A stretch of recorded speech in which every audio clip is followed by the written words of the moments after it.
एक बिजनेसमैन भारत में इतना सक्सेसफुल होते जा रहा था कि उसे उपाधि पर उपाधि मिले जा रहे थे कि king of good time, fly the good times और the taste of real India.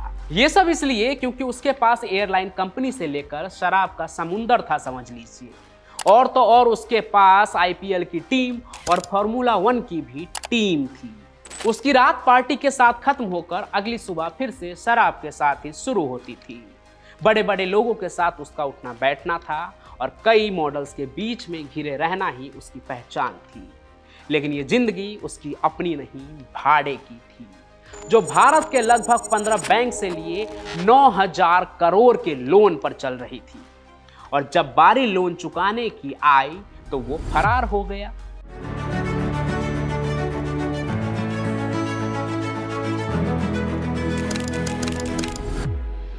अब तक स्क्रीन पर दिख रहे तस्वीर से तो आप इतना समझ ही गए होंगे कि आज कहानी भारत के सबसे बड़े डिफॉल्टर में से एक विजय माल्या की है, जिसने लोन न चुकाने के इरादे से ही लोन लिया और फिर आज भी रेस में बैठकर भारत को ही बदनाम कर रहा है। विजय माल्या नाम सुनकर ही अमीरी का एहसास होता है। अब आपको ऐसा फील हो रहा हो या नहीं, लेकिन विजय माल्या की जिंदगी में ये फीलिंग उसके पैदा होने के साथ ही था, क्योंकि उसकी पैदाइश 18 दिसंबर 1955 को कोलकाता के एक बहुत ही अमीर खानदान में हुई थी। विजय माल्या के लिए तो उसके पिता विट्ठल माल्या का कारोबार विरासत में मिलने को तैयार थी, लेकिन शुरुआत में विजय माल्या का अपने बिजनेस में कोई खास इंटरेस्ट था नहीं। यहाँ तक कि वो पढ़ाई में भी कुछ खास मन नहीं लगा रहे थे। बेटे के इसी बर्ताव को देखकर तंग आकर एक दिन पिता विट्ठल माल्या ने विजय को एक जोरदार तमाचा जड़ दिया उसकी गलतियों पर। इस एक थप्पड़ ने विजय माल्या को ये सोचने पर मजबूर कर दिया कि आखिर उन्हें अपने लाइफ में क्या करना है। अब तक पिता के जिस विरासत को नज़रअंदाज करके वो सिर्फ अय्यासी पर ध्यान दे रहे थे, उस कारोबार में अब विजय माल्या अपना इंटरेस्ट दिखाने लगे। शराब का कारोबार तो उसे पिता से 28 साल की उम्र में ही विरासत में मिल गई। ब्रांड का नाम तो आपको पता ही होगा, किंगफिशर। असल में किंगफिशर एक बहुत ही सुंदर सी चिड़िया का नाम है।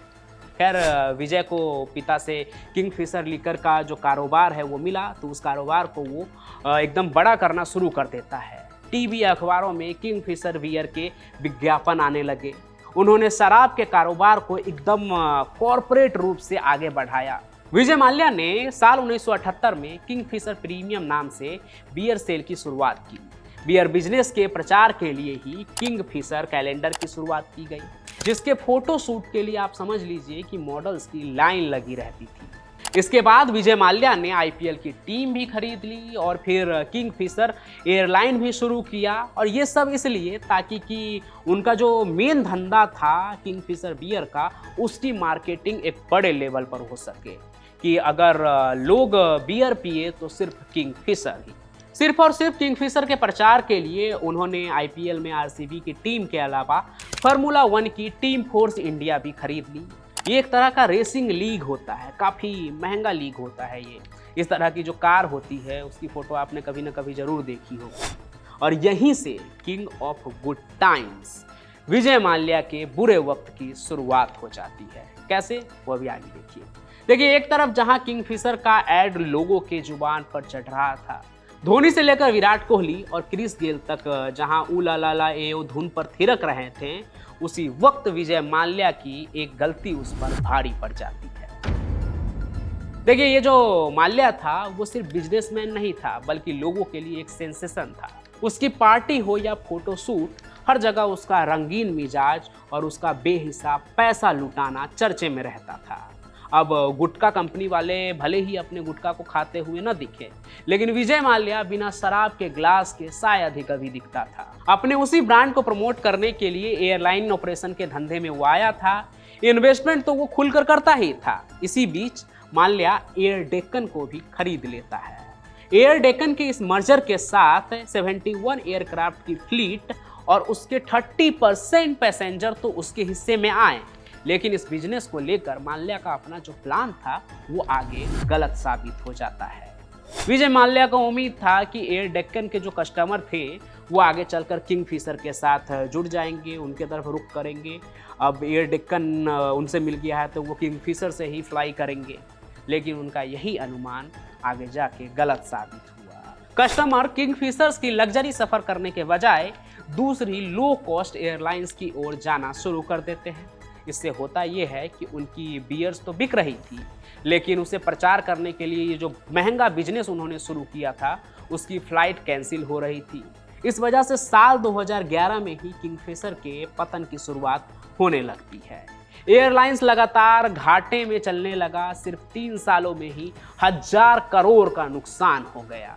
इनकम घटने लगा, घाटा बढ़ने लगा, तो हालात ऐसे होने लगे कि उड़ानें रोकनी पड़ी, कर्मचारियों की सैलरी रोक दी गई। कर्ज का बोझ जो है उस पर बढ़ने लगा था।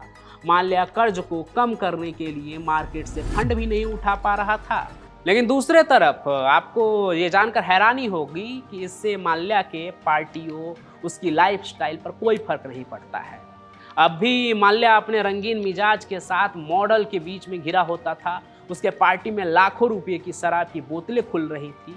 इससे लोगों को एक मैसेज ये भी जा रहा था कि जो आदमी इतने बड़े कर्ज में हो फिर भी इस तरह का लाइफस्टाइल कैसे मेंटेन कर सकता है। इसका तो यही मतलब है कि वो उन बैंक का मजाक उड़ा रहा है जिसका वो कर्जदार है। मतलब ये कि बैंक को चुकाने के लिए उसके पास पैसे नहीं हैं, लेकिन महंगी महंगी पार्टियां करने के लिए उसके पास पैसे हैं। अच्छा, माल्या की इस कहानी पर ना एक फिल्म भी बनी है, अभी हाल के दिनों में ही आई थी वो फिल्म। उसमें भी एक ऐसे ही एयरलाइन कंपनी का मालिक होता है जो एम्प्लॉय को सैलरी तो नहीं देता है, लेकिन खुद ऐश काट रहा होता है। और ये कहानी मैंने थिएटर में नहीं देखी, बल्कि फिल्मी जाट गर्ल के यूट्यूब चैनल पर देखी। वहाँ जिस तरह से सुहानी जाट अंदाज में फिल्म का रिव्यू देती है, उससे मुझे एकदम समझ में आ गया कि ये हो ना हो मेकर्स जो है इस फिल्म में माल्या के लाइफ से ही इंस्पायर होकर कहानी दिखा रहे हैं। आप इस चैनल को ज़रूर देखिएगा, मज़ा आएगा आपको फिल्मों की कहानी जानने में, फिल्मों के बारे में समझने में। बाकी मैं कहाँ था? हाँ, माल्या के बर्बादी पर, जिसके चपेट में आगे हम और आप जैसे करोड़ों लोग आने वाले थे। क्योंकि बैंक तो इतने बड़े बिजनेसमैन को हमारे और आपके पैसों से ही लोन देता है ना। तो आगे माल्या की कहानी में साल 2012 आता है, जब विजय माल्या की हालत देख किंगफिशर एयरलाइन का लाइसेंस भी रद्द हो गया। फिर साल 2014 में पता चलता है कि माल्या के किंगफिशर कंपनी पर 9000 करोड़ रुपए का लोन है और वो एक नॉन परफॉर्मिंग एसेट बन गया है। मतलब समझ रहे हैं आप? मतलब ये कि किसी को आप बिजनेस करने के लिए पैसे दें, एक बार नहीं बार बार आप उसको पैसे दें, लेकिन सामने वाला आपको रिटर्न देने की जगह लॉस दिखाकर और भी ज़्यादा आपसे लोन मांगने लगे। तो ऐसे हालात में तो आप यही कहोगे ना कि भाई अब नहीं हो पाएगा, पहले जो पैसे मैंने दिए हैं वो मुझे वापस कर दो, उसके बाद देखेंगे कुछ और। लेकिन यहीं पर वो आदमी आपसे कहे कि तुम्हें देने के लिए तो मेरे पास पैसे नहीं हैं, लेकिन वो दूसरी तरफ पार्टी करता रहे, अपना एकदम लेविश लाइफस्टाइल जो है वो मेंटेन करता रहे। कुछ ऐसा ही माल्या के केस में भी हुआ था। SBI समेत 13 बैंकों का उसके ऊपर 9000 करोड़ रुपए का लोन था, जिसे चुकाना ना पड़े इसके लिए उसने कंपनी और खुद को दिवालिया घोषित कर दिया और विजय माल्या देश छोड़कर इंग्लैंड भाग गया। अब देखिए, ये नीरव मोदी की तरह बैंक के साथ धोखाधड़ी करके पैसा तो नहीं ऐंठता है, लेकिन इंटेंशनली चालाकियां इतनी करता है ये कि उसे लोन का एक पाई भी ना चुकाना पड़े। CBI के एक चार्जशीट के मुताबिक 2008 से 2017 के बीच माल्या के पास इतने पैसे थे कि वो लोन जो उसके ऊपर था तब वो चुका सके। लेकिन क्यों चुकाता वो लोन? क्योंकि उसने तो शायद ये सोच कर ही रखा था कि एक दिन वो फरार हो जाएगा इतने सारे पैसे लेकर। इसलिए लोन चुकाने के जगह वो यूरोप में कई 100 करोड़ रुपए रियल एस्टेट में इन्वेस्ट कर देता है। स्विट्जरलैंड में अपने बच्चों के नाम पर ट्रस्ट खोलकर चंदा के नाम पर वहाँ पैसा भेजता रहता है। कुल मिलाकर वो भारत से भागने की फ्यूचर प्लानिंग कर रहा था। तभी तो विजय माल्या भारत से कंगाल होकर भागा और आज विदेश में अपनी लेविश जिंदगी एंजॉय कर रहा है। आज भी उसके हाथों में वाइन की ग्लास होती है, आसपास में खूबसूरत मॉडल्स, उसके बीचों बीच माल्या जो भारत को ठेंगा दिखाता रहता है। ऐसा नहीं है कि उसे वापस लाने की कोशिश नहीं हुई, बहुत कोशिश हुई, मामले आज भी चल रहे हैं। उसके शेयर बेचकर उसके बचे हुए प्रॉपर्टी पर कब्जा करके पैसे रिकवर करने की कोशिश भी की जा रही है, लेकिन बाकी भगोड़े की तरह ही वो विदेश की कोर्ट में बैठकर एक भारतीय होकर भारत का पैसा लूटकर भारत को ही थर्ड क्लास प्रूव करने की कोशिश कर रहा है कि यहाँ मतलब हमारे देश में उसके ह्यूमन राइट का हनन हो जाएगा। अगर वो वहाँ से वापस भारत आया तो लोग उसको मार देंगे और पता नहीं क्या क्या वो कहता रहता है, इसलिए वो उसी देश में है और यहाँ नहीं लाया जा रहा है। आज भी विदेश में बैठकर वो मज़े काट रहा है और भारतीय न्याय व्यवस्था के पहुँच से दूर है। बाकी ये लोग उस देश में रह कैसे जाते हैं और वहाँ की देश ऐसे भगोड़े को रख कैसे लेती है, इस पर भी ये कहानी मैं जल्द ही लेकर आऊँगा। बाकी आपको आज की ये कहानी कैसी लगी कमेंट जरूर करें, कहानी को लाइक करें, ज़्यादा से ज़्यादा शेयर करें और चैनल को सब्सक्राइब भी जरूर कर लें। और स्क्रीन पर आपको एक बारकोड दिख रहा होगा, स्कैन कीजिए अगर आप व्हाट्सएप पर हमसे बातचीत करना चाहते हैं तो। आगे हम फिर मिलेंगे नए सफ़र में, तब तक के लिए आपका बहुत धन्यवाद।